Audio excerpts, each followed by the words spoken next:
ನಮಸ್ಕಾರ. IMA ದೊಡ್ಡಬಳ್ಳಾಪುರ ಚಾನಲ್ಗೆ ಸ್ವಾಗತ. ನಾನು ಡಾಕ್ಟರ್ ಗೀತಾ MS, ಸ್ತ್ರೀರೋಗ ತಜ್ಞೆ, ದೊಡ್ಡಬಳ್ಳಾಪುರ. ಈ ದಿನ ನಮ್ಮೊಂದಿಗಿದ್ದಾರೆ ಖ್ಯಾತ ಸ್ತ್ರೀರೋಗ ತಜ್ಞರಾದಂಥ ರೈನ್ಬೋ ಹಾಸ್ಪಿಟಲ್ನಲ್ಲಿ ಕನ್ಸಲ್ಟೆಂಟ್ ಆದಂಥ doctor Shweta Kamath madam. Madam, ನಮ್ಮ ಕಾರ್ಯಕ್ರಮಕ್ಕೆ ಸ್ವಾಗತ. ನಮಸ್ಕಾರ, ಥ್ಯಾಂಕ್ ಯು. ಈ ದಿನ ಮೇಡಮ್ ಓವರಿ ಅಥವಾ ಅಂಡಾಶಯದ ಬಗ್ಗೆ ಜನಸಾಮಾನ್ಯರಿಗೆ ಏನಂತ ತಿಳುವಳಿಕೆಯನ್ನು ಕೊಡ್ತೀರಾ? ಓವರಿ ಅನ್ನೋದು ಮೇನ್ ಆರ್ಗನ್, ಅಂದರೆ ಹೆಣ್ಮಕ್ಳಿಗಿರೋದು ಮೇನ್ ಆರ್ಗನ್ ಅಲ್ಲಿ ಅಂಡಾಶಯ ಅಂತ ಹೇಳ್ತೀವಿ.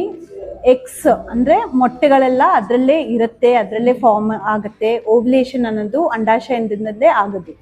ಸೊ ಅದು ಫೀಮೇಲ್ ರೀಪ್ರೊಡಕ್ಟಿವ್ ಆರ್ಗನ್, ಇಂಪಾರ್ಟೆಂಟ್ ಹೆಣ್ಮಕ್ಳಿಗೆ. ಅಂದರೆ it is the identity of women.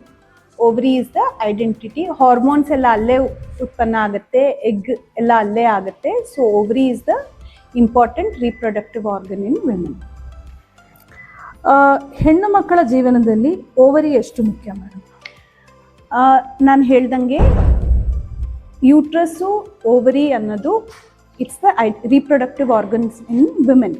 Ovary ಅಂದರೆ ಅಂಡಾಶಯ. ಅದರಲ್ಲಿ ತಿಂಗಳ ಮೊಟ್ಟೆ ಬೆಳೆಯುತ್ತೆ, ಮತ್ತು ತಿಂಗಳ ಓವ್ಯುಲೇಷನ್ ಇಲ್ಲ, ಮೊಟ್ಟೆ ರಿಲೀಸ್ ಆಗುತ್ತೆ. ಅದು ಅಂದರೆ ರೀಪ್ರೊಡಕ್ಟಿವ್ ಏಜ್ ಗ್ರೂಪಲ್ಲಿದ್ದರೆ ಪ್ರೆಗ್ನೆನ್ಸಿ ಆಯಿತು ಅಂದರೆ ಕಂಟಿನ್ಯೂ ಆಗುತ್ತೆ. ಇಲ್ಲಾದರೆ ಪ್ರೆಗ್ನೆನ್ಸಿ ಆಗಿಲ್ಲ ಅಂದರೆ ಅದು ಮೊಟ್ಟೆ ಹಾಗೆ ಡಿಸ್ಕಾರ್ಡ್ ಆಗುತ್ತೆ.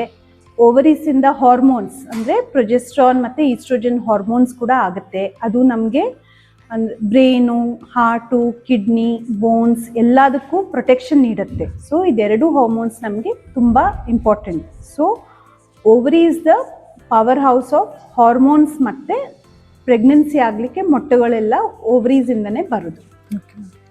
ಮೇಡಮ್, ಮಕ್ಕಳು ಮೊಬೈಲ್ ವ್ಯಸನಕ್ಕೂ ಮತ್ತು ಓವರಿ ಫಂಕ್ಷನ್ಗೂ ಏನಾದರೂ ಸಂಬಂಧ ಇದೆಯಾ? ಡೈರೆಕ್ಟ್ ಇಲ್ದಿದ್ರು ಇಂಡೈರೆಕ್ಟ್ ರಿಲೇಷನ್ ಇದೆ. ಯಾಕಂದರೆ ಇತ್ತೀಚಿನ ಕಾಲದಲ್ಲಿ ನಾವು ನೋಡ್ತಾ ಇದ್ದೀವಿ, ಗರ್ಲ್ಸ್ ಒಂದಂದರೆ because of various factors periods ಆಗೋದು, ಮುಟ್ಟಾಗೋದು ಕೂಡ ಏಜ್ ಮುಂಚೆ 13 ಇಯರ್ಸ್ ಇತ್ತು, ಆಮೇಲೆ 11 ಇಯರ್ಸ್ ಆಯಿತು, ಇವಾಗ 9 ಇಯರ್ಸ್ಗೆಲ್ಲ ಮಕ್ಕಳು ಪೀರಿಯಡ್ಸ್ ಸ್ಟಾರ್ಟ್ ಆಗಿದೆ ಅಂತ ಬರ್ತಾ ಇರುತ್ತೆ. ಸೊ ಇದರಲ್ಲಿ ಒನ್ ಆಫ್ ದ ಫ್ಯಾಕ್ಟರ್ಸ್ ಅಂದರೆ ಒಬೆಸಿಟಿ. ಅಂದರೆ ಅವ್ರ ವೇಟ್ ತುಂಬ ಜಾಸ್ತಿ ಇರುತ್ತೆ, ಬೊಜ್ಜು ಜಾಸ್ತಿ ಇರುತ್ತೆ. ಸೊ ಇದಕ್ಕೆ ಫಿಸಿಕಲ್ ಆಕ್ಟಿವಿಟಿ ಕಡಿಮೆ ಇರುತ್ತೆ. ಏನು ಎಕ್ಸಸೈಸ್ ಮಾಡಲ್ಲ, ವ್ಯಾಯಾಮ ಮಾಡಲ್ಲ. That one of the reason is mobile ಇಟ್ಕೊಂಡು ಯಾವಾಗಲೂ ಇಂಡೋರಲ್ಲೇ ಇರ್ತಾರೆ. ಸೆಡೆಂಟ್ರಿ ಲೈಫ್ ಸ್ಟೈಲ್ ಆಗುತ್ತೆ. ಸೊ ಈವನ್ ಅವರಿಗೆ ಮುಂಚಿಂದನೂ, ಸಣ್ಣ ಮಕ್ಕಳಿಂದನೂ ನಾವು ಅದು ಅಭ್ಯಾಸ ಮಾಡಿಬಿಡ್ತೀವಿ. ಒಂದು ಕಡೆ ಮಗು ಕೂತ್ಕೊಂಡು ಊಟ ಮಾಡಬೇಕು ಅಂದರೆ ಕೈಯಲ್ಲಿ ಮೊಬೈಲ್ ಕೊಟ್ಬಿಡ್ತೀವಿ. ಅದು ಹೋಗ್ತಾ ದೊಡ್ಡವರಾಗ್ತಾನೂ ಅದು ಅವ್ರಿಗೆ ಅಭ್ಯಾಸ ಆಗಿಬಿಡುತ್ತೆ. ಮೊಬೈಲು ಇಲ್ಲ TV ಇಲ್ದಲೆ ಒಂದೇ ಕಡೆ ಕೂತ್ಕೊಂಡು ತಿನ್ನೋದು, ಹೊರಗಡೆ ಹೋಗಿ ಆಟ ಆಡೋದಿಲ್ಲ. ಅದರಿಂದ ವೇಟ್ ಎಲ್ಲ ಜಾಸ್ತಿ ಆಗಿ lack of exercise and weight gain ಜಾಸ್ತಿಯಿಂದ ತುಂಬ ಹಾರ್ಮೋನಲ್ ಇಂಬ್ಯಾಲೆನ್ಸ್ ಆಗಿ ಹೀಗೆ ಮುಂಚೆ ಪೀರಿಯಡ್ ಸ್ಟಾರ್ಟ್ ಆಗೋದು, ಇರ್ರೆಗ್ಯುಲರ್ ಪೀರಿಯಡ್ಸ್ ಆಗೋದು, ಹೆವಿ ಪೀರಿಯಡ್ ಆಗೋದು, ಆಮೇಲೆ ಮುಂದೆ PCOD ಪ್ರಾಬ್ಲಮ್, ಇದೆಲ್ಲ ಅದರಿಂದನೇ ಬರುತ್ತೆ. So it has a indirect relation. And also ಯಾವಾಗಲೂ ಅದು ಮೊಬೈಲೇ ಇಟ್ಕೊಂಡು ನೋಡ್ತಾ ಇದ್ರೆ ಬ್ರೈನ್ ಸ್ಟಿಮ್ಯುಲೇಷನಿಂದ ಅದರಿಂದನೂ ಪ್ರಾಬ್ಲಮ್ ಆಗುತ್ತೆ, ಹಾರ್ಮೋನಲ್ ಇಂಬ್ಯಾಲೆನ್ಸ್ ಆಗುತ್ತೆ. ಕಂಟಿನ್ಯೂಸ್ ನೀವು ಬೆಳಗ್ಗೆ ಆಗಲಿ ರಾತ್ರಿ ಆಗಲಿ ಯಾವಾಗಲೂ ಮುಂಚಿನ ಕಾಲದಲ್ಲಿ ಮೊಬೈಲ್ ಇಲ್ಲ ಅಂದರೆ ಆಚೆ ಈಚೆ ನೋಡ್ತಾ ಇದ್ವಿ, ಬ್ರೈನಿಗೂ ಸ್ವಲ್ಪ ರೆಸ್ಟ್ ಸಿಗ್ತಾ ಇತ್ತು. ಇವಾಗ ಯಾವಾಗಲೂ ಮೊಬೈಲಿಂದ ಕಂಟಿನ್ಯೂಸ್ ಸ್ಟಿಮ್ಯುಲೇಷನ್ ಆಗ್ತಾ ಇದೆ. ಕಂಟಿನ್ಯೂಸ್ ಒಂದು ರೆಸ್ಟು, ಬೋರ್ಡಮ್ ಇಲ್ಲದೆ ಇರೋದ್ರಿಂದ ಕಂಟಿನ್ಯೂಸ್ ಸ್ಟಿಮ್ಯುಲೇಷನಿಂದ ಅದರಿಂದನೂ ತುಂಬ ಪ್ರಾಬ್ಲಮ್ ಆಗ್ತಾ ಇದೆ.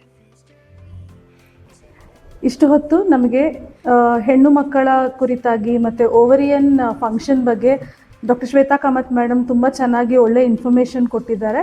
ನಿಮಗೆ ಧನ್ಯವಾದಗಳು ಮೇಡಮ್.